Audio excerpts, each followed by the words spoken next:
Dijo Pablo, cada uno dé como propuso en su corazón, no con tristeza ni por necesidad, porque Dios ama al dador alegre. Dios ama al dador alegre. Amén. Bien, ¿cuántos quieren oír la palabra que el Señor colocó en mi corazón? Le invito a que abra su Biblia en el libro de Hebreos, carta a los Hebreos capítulo 12, versos 12 y 13. Hebreos 12, 12 y 13 son los versículos que el Señor colocó en mi corazón para esta palabra. Vamos a tener unas diapositivas, ahora le explico por qué, y vamos a entrar, a sumergirnos en la palabra del Señor. Amén. ¿Qué dice la palabra del Señor? Hebreos 12, 12 y 13. Vamos a leerla en el nombre del Padre, del Hijo y con la unción del Espíritu Santo. Dice, por lo cual, levantad las manos caídas y las rodillas paralizadas, y haced sendas derechas para vuestros pies, para que lo cojo no se salga del camino, sino que sea sanado. Amén. Recibe la palabra. Cierra tus ojitos y vamos a orar para que el propósito con el cual Dios colocó esta palabra en mi corazón también sea en el tuyo. Padre, gracias porque tu palabra nunca regresará vacía, sino que hará todo aquello para lo cual tú la enviaste. Así como la lluvia y la nieve que descienden del cielo riegan la tierra y la hacen germinar y producir, así tu palabra será prosperada en todo aquello para lo cual tú la envías. Diga, abro mi corazón para que me hables, para que me escudriñes, de tal manera que cuando yo salga de esta casa, salga dispuesto a poner por obra tu palabra. En Cristo Jesús. Amén y amén. Dale un aplauso al Señor.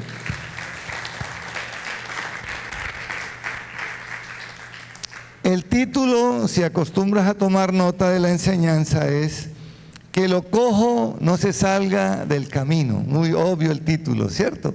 ¿Cómo es el título? Que lo cojo no se salga del camino. El Señor me permitió predicar hace 8 días en el culto de los pinos y esta misma palabra el Señor me permitió llevarla a la iglesia central. Y cuando el Señor la colocó en mi corazón, yo pensé en esta iglesia, pero el Señor también quería para allá. De modo que esta palabra salió del corazón de Dios, en mi corazón está y va a estar en el tuyo también. Porque el anhelo del corazón de Dios es que toda la humanidad sea salva. Ese es el anhelo del corazón de Dios. Dios no quiere que nadie se pierda. Algunos dicen que ya los que se van a salvar están escogidos y que están ya numerados. No, yo difiero de esas personas porque mirando toda la Escritura, desde el mismo momento de la caída del hombre hasta Apocalipsis, Dios está llamando al arrepentimiento. O sea que el anhelo del corazón de Dios es que toda la humanidad sea salva, que nadie se pierda, sino que todos vengan al arrepentimiento. Es necesario para acercarnos a Dios tener un corazón arrepentido. Yo no puedo acercarme a Dios con un corazón soberbio, prepotente, con un corazón mentiroso, con un corazón lleno de inmundicia.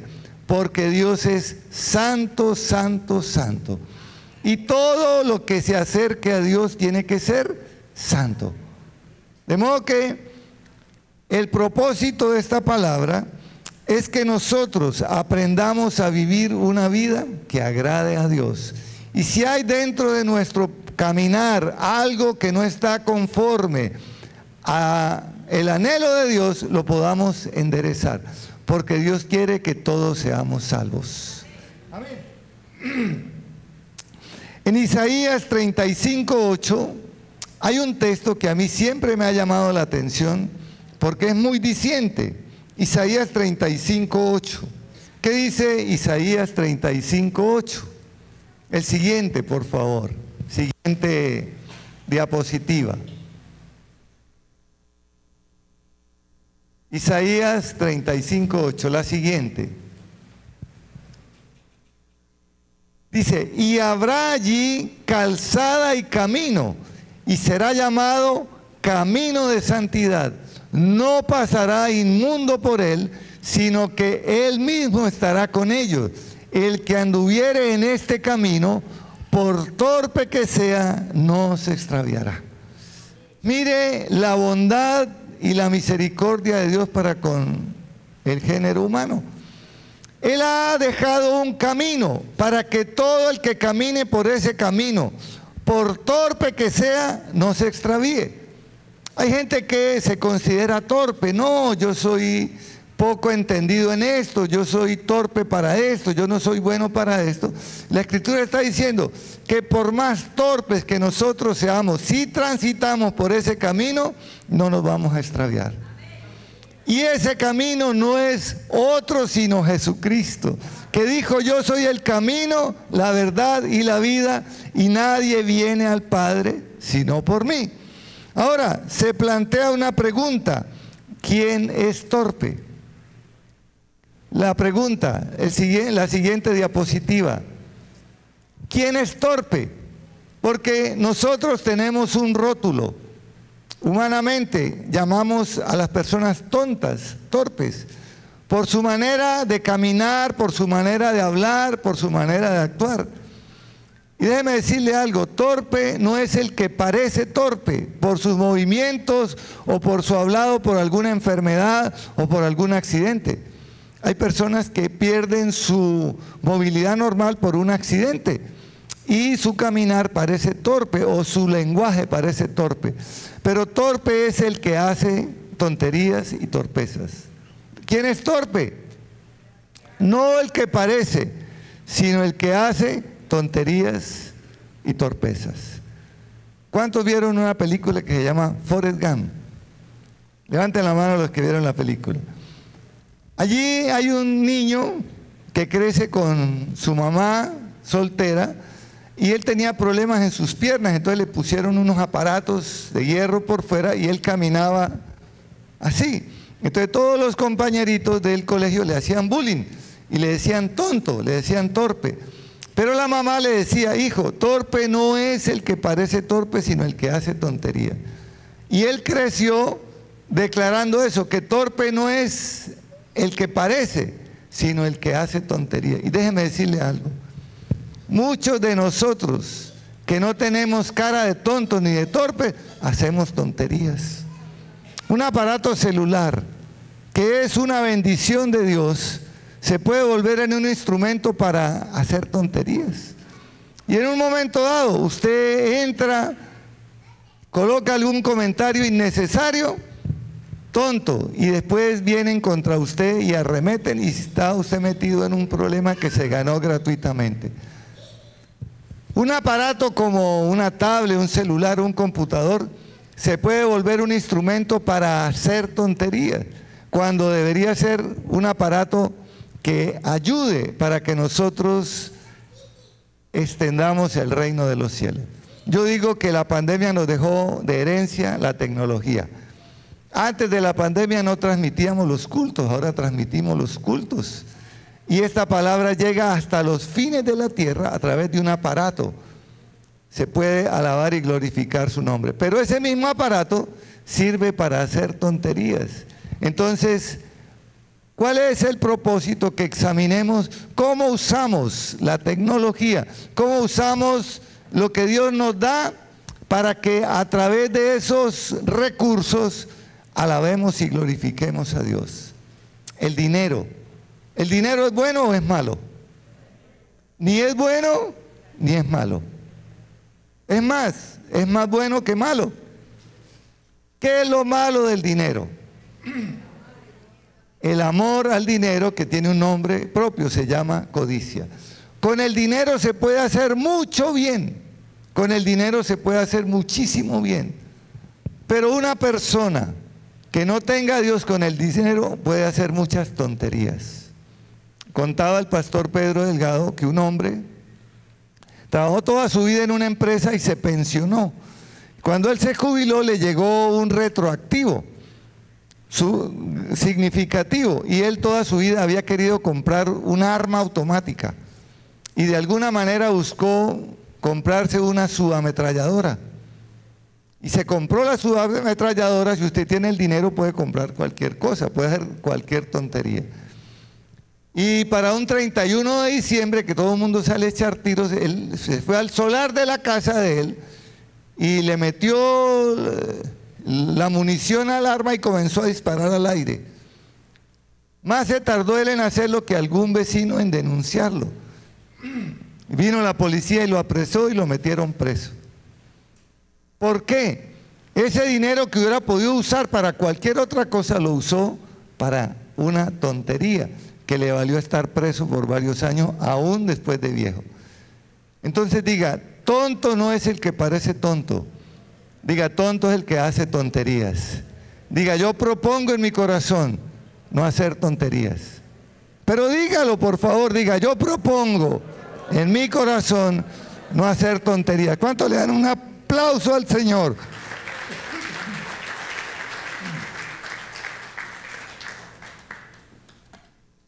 Entonces, mire, el Señor en su misericordia no quiere que nadie se pierda y ha dejado un camino. Y ese camino se llama Jesucristo, que dijo, yo soy el camino, la verdad y la vida. Y nadie viene al Padre sino por mí. Jesucristo dijo también, yo soy la puerta de las ovejas. ¿Recuerdan hace 8 días? Ese texto lo tenemos aquí. Siguiente diapositiva. Jesús dijo que Él es la puerta en este camino. Y en Juan 19 dice, yo soy la puerta. El que por mí entrare será salvo, y entrará y saldrá y hallará pastos. Ahí tenemos esa diapositiva. No me la borre, por favor. ¿Quién está en la puerta? Diga, el pastor. El pastor es la puerta. Dice, el que entre y salga por él podrá salir seguro y regresar seguro. Déjeme decirle algo. Tú y yo estamos en el mundo, pero no somos del mundo. Podemos negociar con el mundo, pero no usar los métodos del mundo, sino ser honestos y transparentes en todo lo que hagamos. Y allí es donde viene la bendición de Dios, que enriquece y no añade tristeza. Hay quienes están enredados todavía con los Cadivi. ¿Recuerdan cuando hubo los Cadivi? Y comenzaron eso le tienen un nombre, a pasar tarjetas. ¿Cómo se llama? A raspar tarjetas. Y déjeme decirle que todo eso quedó registrado en la DIAN. Y al día de hoy, años después, todavía hay gente enredada porque en ese momento les pareció fácil y rentable raspar tarjetas cuando era algo ilegal abiertamente. Y de alguna manera el hombre es especialista en buscar las fisuras legales para entrar por ahí y sacar provecho. Pero usted y yo, como hijos de Dios, no hacemos esas tonterías, porque Dios, cuando nos quiere bendecir, nos bendice de una manera sana y justa, sin tener que violar ninguna ley. ¿Cuánto lo cree? Ahora, Jesús lo recuerda en la parábola de la oveja perdida. Siguiente versículo, por favor. ¿Qué dijo en Mateo 18:14? Dice, así no es la voluntad de vuestro Padre que está en los cielos que se pierda uno de estos pequeños. Y ahí está el pastor con la oveja que se había perdido. Dice la Escritura en los versículos anteriores que deja las 99 en el desierto y va a buscar la perdida. ¿Y dónde la busca? Dice que la busca por los montes, por las cuevas, hasta que la encuentra. Y luego que la encuentra malherida, se la echa en sus hombros, le echa aceite, la sana y la lleva al redil. Si alguno por alguna razón se extravió, caminó fuera del redil y fue azotado por el enemigo, por los lobos, el Señor hoy te busca y te trae a su redil. Y te trae para sanarte y para restaurarte, porque es el propósito de Dios que ninguno se pierda, sino que todos seamos salvos. Que nada se salga del camino, ni aún lo cojo, porque muchos de pronto dentro de este camino van cojeando, pero si yo estoy en el camino, no me extraviaré. Amén. Ahora, siguiente diapositiva, por favor. El apóstol Pedro también lo recuerda a la iglesia en la segunda carta de Pedro 3:9. Dice, el Señor no tarda su promesa como algunos la tienen por tardanza, sino que es paciente para con nosotros, no queriendo que ninguno perezca, sino que todos procedan al arrepentimiento. ¿Sabe que uno se puede acostumbrar a la vida evangélica? Vestirse, hablar, cargar una Biblia, hacer reuniones, servir incluso en el altar, pero tener huecos y vacíos y fisuras por donde estamos descarriados, extraviados. Y el propósito es que volvamos al camino, porque Dios no quiere que nadie se pierda, sino que todos vengamos al arrepentimiento. Amén. Ahora vamos a ver a través de la enseñanza qué herramientas nos provee el capítulo 12 de Hebreos para poder traer a lo cojo para que no se salga del camino. Amén. Bien, el ministerio de Juan el Bautista, que fue el que precedió al ministerio del Señor, su mensaje era un llamado al arrepentimiento. Y Juan el Bautista predicaba duro, con un garrote, digo yo. ¿Sabe cómo le decía a los que venían a él? Arrepiéntanse, manada de víboras. Imagínense que yo le dijera a usted recién llegado, manada de víboras, arrepiéntanse. No volverían, ¿cierto? Nosotros como pastores queremos ser muy amables, pero resulta que a veces hay que ser fuertes. Hay personas que no entienden sino el lenguaje del garrote y del leño. Y aún así, Juan el Bautista, con ese lenguaje duro y áspero, había quienes se arrepentían. Porque a veces se necesita una mano fuerte para corregir, para que lo cojo no se salga del camino. Amén. Bien. Vamos a mirar en 4 consejos y una herramienta para que lo cojo no se salga del camino.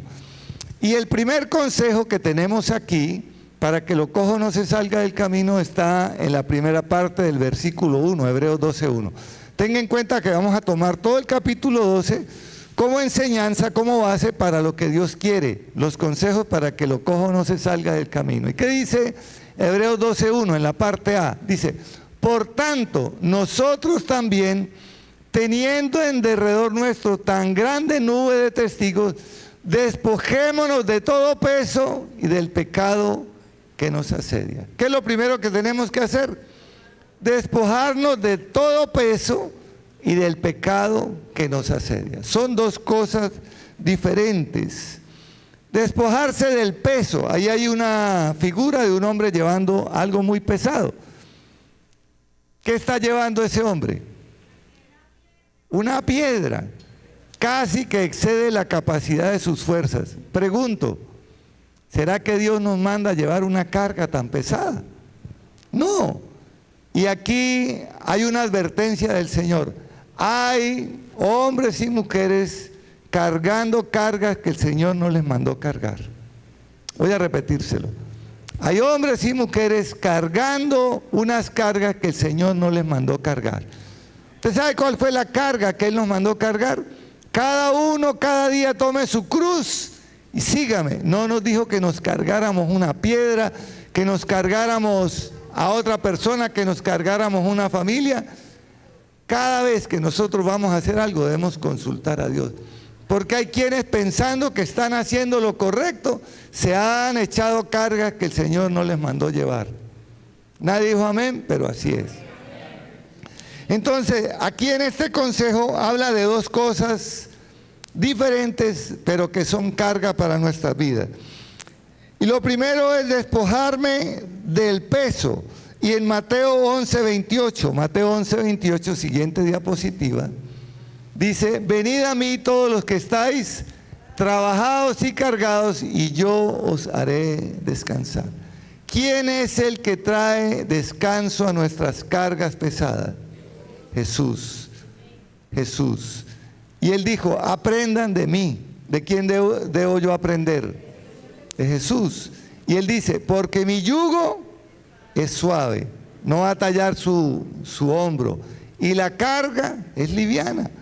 Cuando yo aprendo a cargar las cargas que Él me manda, se hace llevadera mi vida.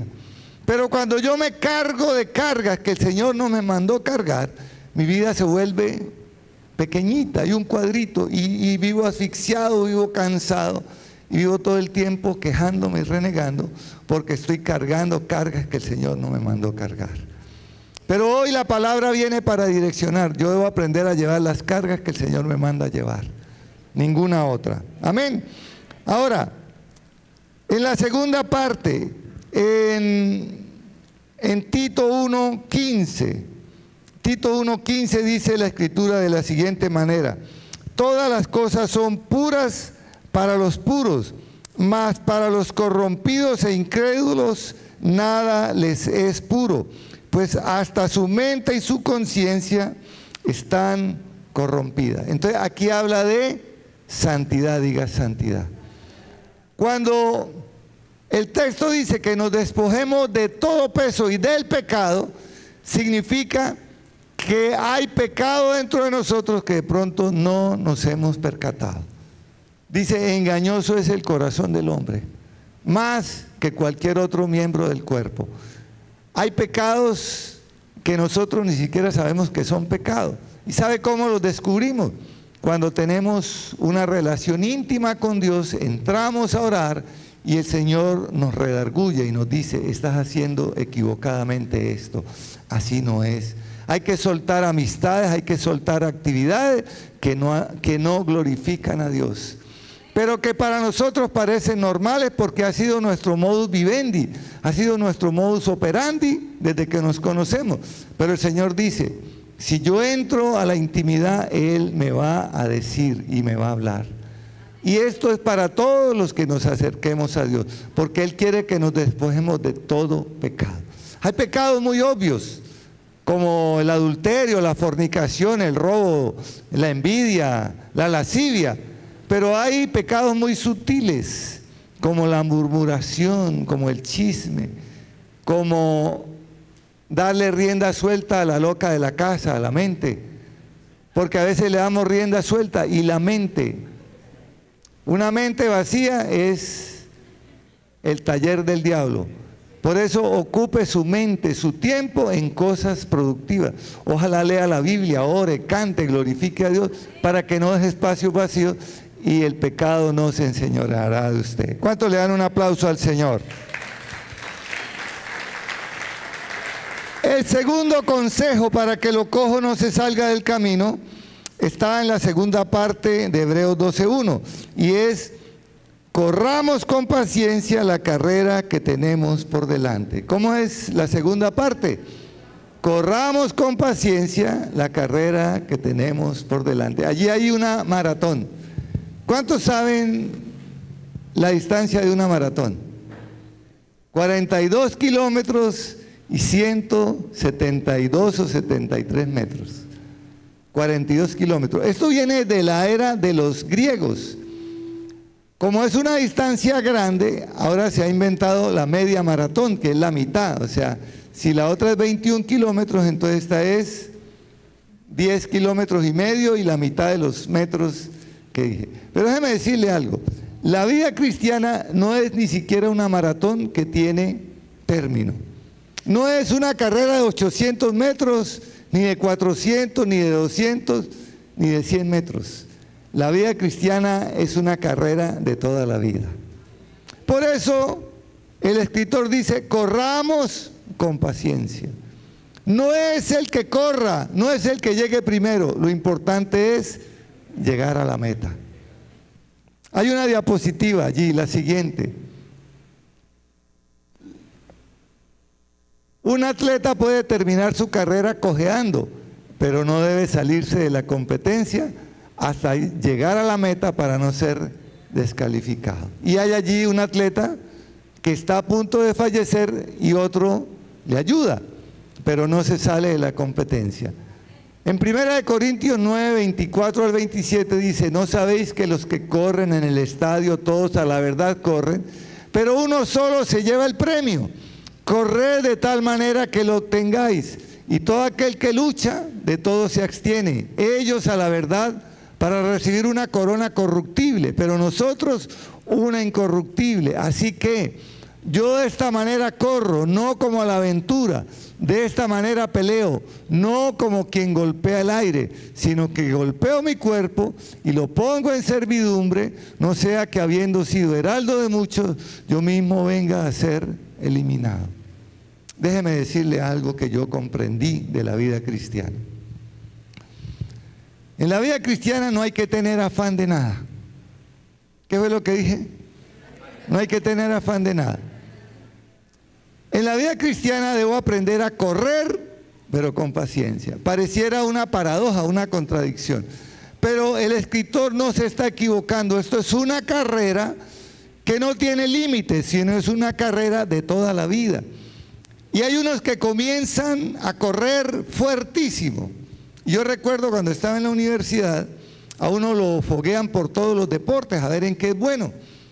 Y yo era como malito para todos los deportes, entonces yo sabía que a los que no clasificaran a ningún deporte, los ponían en preparación física. Entonces el siguiente semestre era pesas y corra y dele vueltas a esa universidad, y pesas y corra.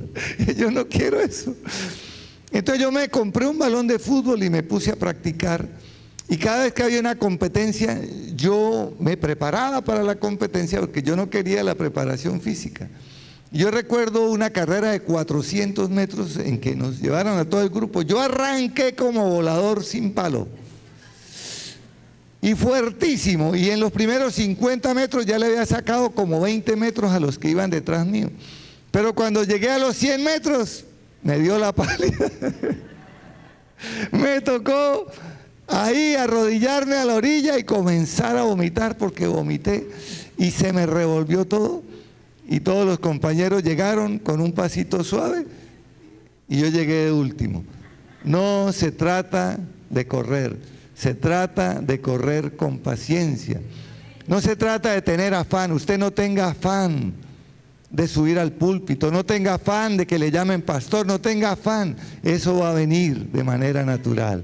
Eso va a venir en su caminar, porque Dios no se equivoca cuando nos ha llamado. Ahora, aquí dice que el que está en esta carrera lucha legítimamente. No se trata de buscar atajos, no se trata de evadir procesos. Debemos aprender a vivir todos los procesos que la vida cristiana exige. ¿Cuántos dicen amén?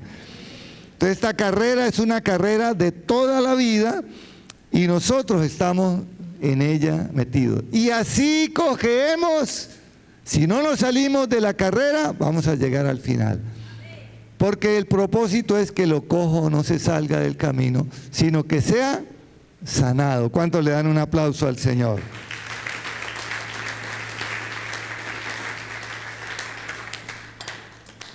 El tercer consejo para que lo cojo no se salga del camino está en el versículo 2, Hebreos 12:2.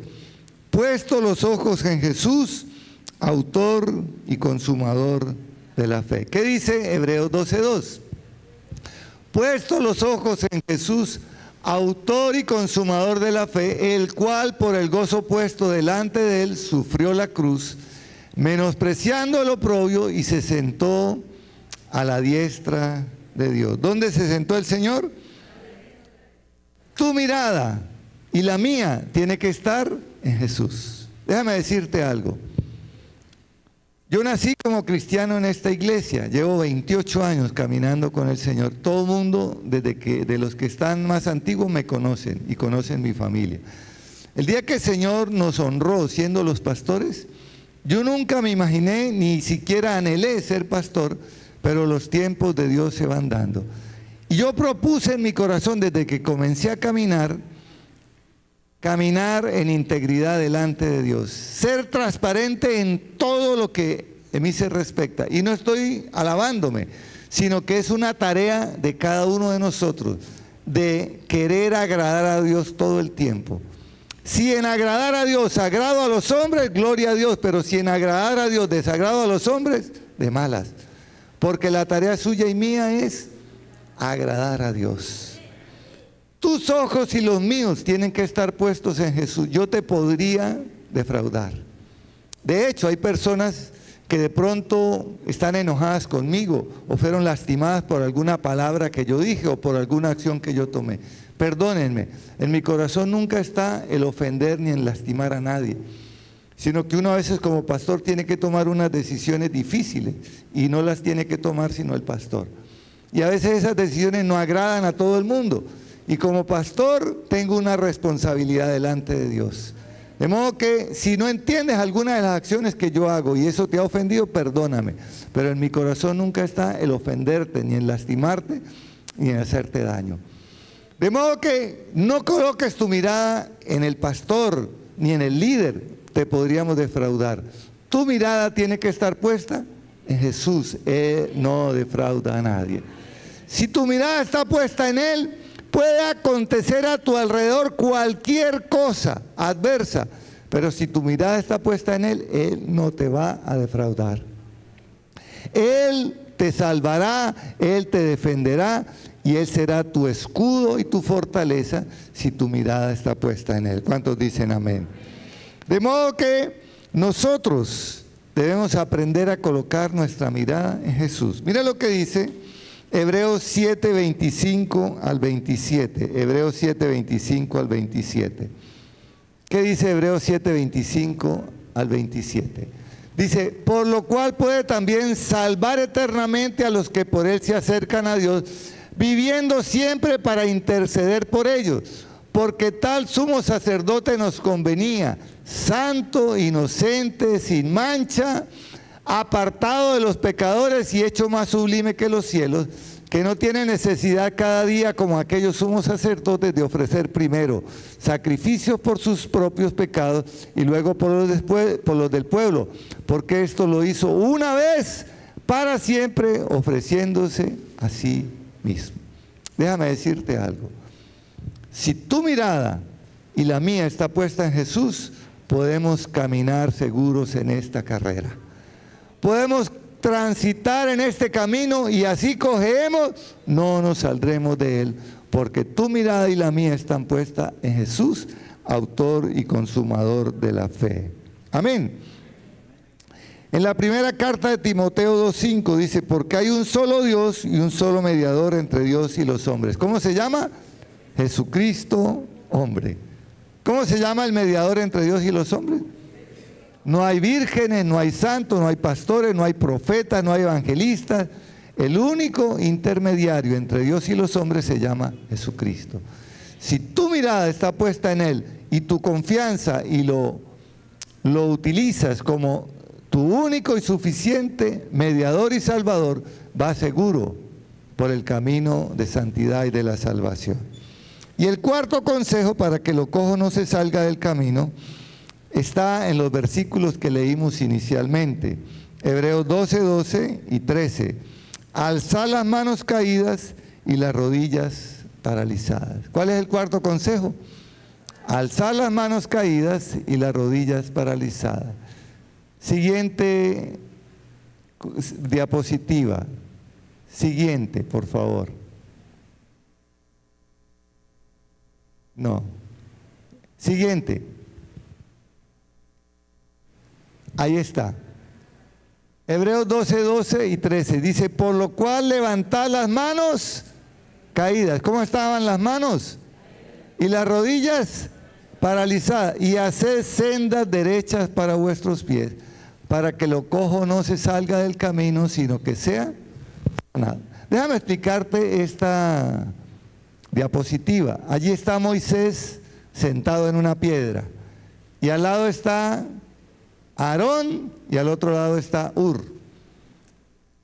Moisés mandó a Josué a pelear contra los enemigos. Y dice que cuando Moisés tenía las manos arriba, los israelitas prevalecían, es decir, avanzaban y ganaban. Pero cuando a Moisés se le cansaban las manos y las bajaba, los enemigos prevalecían. Entonces, Aarón y Hur tuvieron una idea. Sentemos a Moisés en una piedra, pongámosle la vara y levantémosle los brazos. ¿Sabe qué es lo que está diciendo? Si tus manos se cansaron de alabar y glorificar a Dios por la circunstancia que estás viviendo, Dios te llama a que las vuelvas a levantar. Esas manos que se paralizaron por el problema, por la escasez, por los quebrantos de salud, por los problemas familiares, y de pronto tiraste la toalla, el Señor te dice en esta mañana, vuelve a levantar las manos, porque yo te quiero dar la victoria. Así como le dio la victoria a Moisés, en ese tiempo te la dará a ti, si tú levantas tus manos. Y las rodillas, ¿sabe que los sábados invitamos aquí a los que quieran venir al ayuno y estamos más o menos 1h30 de rodillas? Y hay personas que nunca han experimentado estar de rodillas. No, yo a los 5 minutos ya me pica, me duele. Déjeme decirte que yo era así, pero es cuestión de intentarlo y te vas a sorprender del tiempo que puedes pasar de rodillas delante del Señor. Hay algo muy especial en estar de rodillas delante de Dios, es que nos sometemos completamente a Él, quedamos completamente sometidos a su voluntad y su poder. Es una humillación que nosotros hacemos voluntariamente y en esa humillación se cumple: todo el que se humille delante de mí será exaltado. Hay gente que quiere ser exaltada, pero sus rodillas no han aprendido a doblarse delante de Dios, porque tienen argumentos humanos, filosóficos, científicos. No, es que yo no puedo. Tú puedes arrodillarte delante de Dios. Y así tus rodillas se hayan paralizado, el Señor te dice: humíllalas y vas a ver la victoria en tu vida. ¿Cuánto le dan un aplauso al Señor?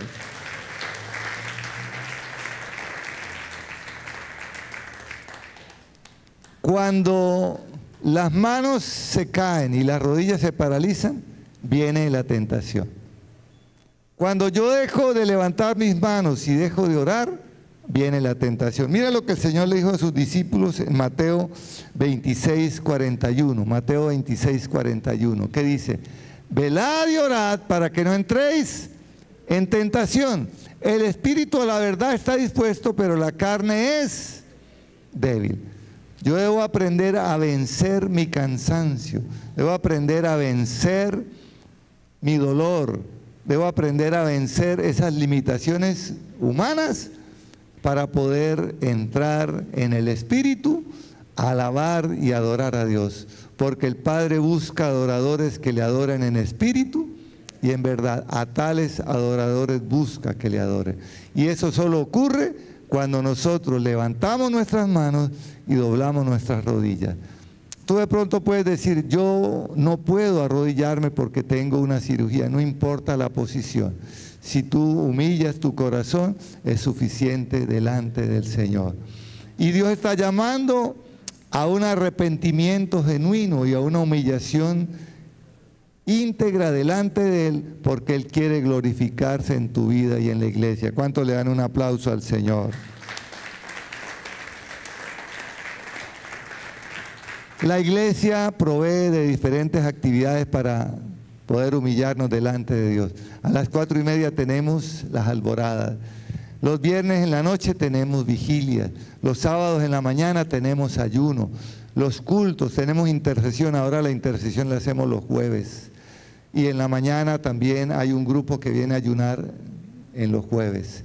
Tenemos cada servicio, el servicio de los jueves, que ahora es de los diferentes departamentos, y tenemos los cultos del domingo y los cultos de los viernes. Hay espacio para buscar la presencia de Dios, para que lo cojo no se salga del camino. Cuando yo expongo mi vida a la palabra de Dios, ella me limpia, me redarguye y me sana, dígame sana. Y por último, una herramienta de Dios para la corrección, para que lo cojo no se salga del camino, es la disciplina, diga la disciplina. Una herramienta de corrección. Hebreos 12, 5 y 6, por favor. Hebreos 12, 5 y 6.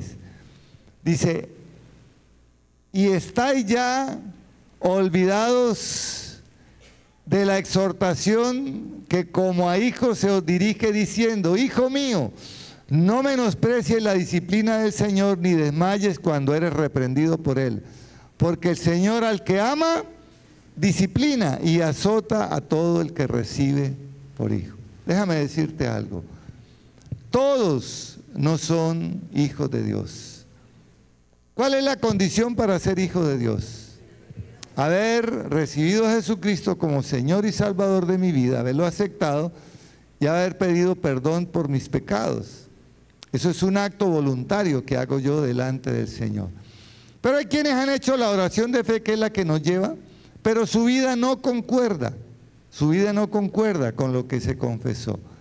Y hay quienes están engañados creyendo que son hijos de Dios, pero son hijos desobedientes. Y aquí en el texto, si usted sigue leyendo, dice que, al final dice que la disciplina no parece agradable, parece dura, pero ella da frutos. Diga, la disciplina da frutos. Ahora, en el mismo texto dice que el que soporta la disciplina de Dios es considerado hijo, pero el que no soporta la disciplina de Dios es considerado bastardo. Ahí en la Reina Valera usan la palabra bastardo. ¿Quién es un hijo bastardo? Un hijo fuera del matrimonio, un hijo que tuvo en condición de pecado, no con su esposa, sino... ¿Tiene culpa ese hijo del pecado de sus padres? No, pero ya lleva una herencia de que su concepción fue pecaminosa. Hoy en día, legalmente todos los hijos tienen derecho, sea los hijos del matrimonio como los hijos extramatrimoniales o bastardos. Pero la Escritura es explícita en decir que el bastardo no heredará. Y eso es grave, porque solamente los hijos heredarán el reino de Dios. Y para yo ser hijo tengo que someterme a la disciplina. Y como pastor, muchas veces uno tiene que llamar a las personas para amonestarlas, para disciplinarlas, para que lo cojo no se salga del camino. A muchas personas no les agrada esto, pero es una labor que se nos encomendó, porque como pastor yo debo responder por cada uno de ustedes. Cuando yo amonesto, cuando yo hago algo que el Señor me manda o que yo veo que está mal y la persona lo acepta, gloria a Dios, ganamos. Pero si la persona no acepta y se rebeldiza y dice es que me tienen tirria, es que me la tienen velada, es que el pastor ve siempre lo malo en mí, estás rechazando la disciplina y esto te descalificaría y Dios no quiere que lo cojo se salga del camino. Hay una curiosidad en la corrección, en la disciplina. Hay dos verbos que se usan para la disciplina y la corrección, y es corregir y reprender. Yo siempre lo he dicho aquí. Corregir, ¿qué es corregir? Si algo está haciendo malo, se corrige para que se endereza. ¿Y qué es reprender? Reprender es regañar, exhortar para que se deje de hacer lo malo que está haciendo. ¿Cierto que son sinónimos los verbos? Cuando le antepone la negación a los dos verbos, se vuelven antónimos. Es una curiosidad del español, porque la palabra irreprensible, ¿qué es irreprensible? Que no hay necesidad de reprender. Dice la Escritura de Zacarías y de Elizabeth, los padres de Juan el Bautista, que eran irreprensibles delante de Dios. ¿Sabe qué significa eso? Que eran personas íntegras, que no había una tacha en ellos que se les pudiera reprender. Pero si tú le antepones al corregir, incorregible, ¿quién es un incorregible? Una persona que ya no se puede corregir. Una persona con la que ya se tiró la toalla para la corrección. Mira lo curioso de esos dos verbos, y Dios no quiere que seamos incorregibles, sino que seamos susceptibles a la corrección que Él tiene. Ahora, hay varias formas de disciplina y el apóstol Pablo lo dice. Una es autodisciplina, diga autodisciplina. Primera de Corintios 9:27, mire lo que dice. Dice, sino que golpeo mi cuerpo y lo pongo en servidumbre, no sea que habiendo sido heraldo de muchos, yo mismo venga a ser eliminado. Si en algo tenemos que cuidarnos, los que predicamos el Evangelio, es en guardarnos, en no creer que somos tan santos como creemos que somos, sino ir cada día al arrepentimiento y pedir a Dios perdón por nuestros pecados. Yo aprendí del pastor Jaime, que fue el pastor inicial de esta iglesia. Dijo, la clave de la vida de santidad no es no pecar, porque todos los días pecamos, Todos los días pecamos. Pecamos porque hacemos cosas malas o porque dejamos de hacer las cosas buenas que podríamos hacer. De modo que pecadores somos y no podemos engañar a Dios. Entonces, ¿cuál es la clave de la vida de santidad? Arrepentimiento continuo. Y aquí el apóstol dice, yo golpeo mi cuerpo. Esta carne es débil, pero el espíritu está dispuesto. Hay una segunda disciplina en Mateo 18:15, que sería como una disciplina de grupo. Mateo 18:15 dice, por tanto, si tu hermano pecare contra ti, ve y repréndele estando tú y él solos, y si te oyere, has ganado a tu hermano. Déjame decirte algo. Hay personas que cualquier problema inmediatamente vienen al pastor y no van a la persona. Y el texto dice, si tu hermano peca contra ti, ve y repréndelo. O sea, ve y habla con él. Dile, me ofendió, me lastimó, me hizo esto, me siento herido, me siento lastimado. Es el mandato del Señor. Ve y repréndelo. Dice, y si el hermano se arrepiente, has ganado a tu hermano. Ahora, da siguiente paso. Pero si no se arrepiente, llama a 2 testigos, para que en boca de 2 o 3 conste toda palabra. Entonces ya se le tiene testigos, para que la persona en cierta manera se avergüence y sepa que lo que está haciendo no es correcto. Dice, y si no oyere a los testigos, dilo a la iglesia y tenlo por gentil y publicano. Esto nunca hemos tenido que llegarlo a hacer, gracias a Dios.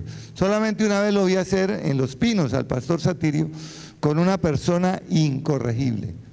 Y los que tienen tiempo en la iglesia saben de quién me refiero. Pero nunca hemos llegado hasta ese extremo de tener que públicamente corregir. Entonces, para nosotros poder corregir esto, debemos comenzar por la base. Proverbios 22:6. ¿Qué dice Proverbios 22:6?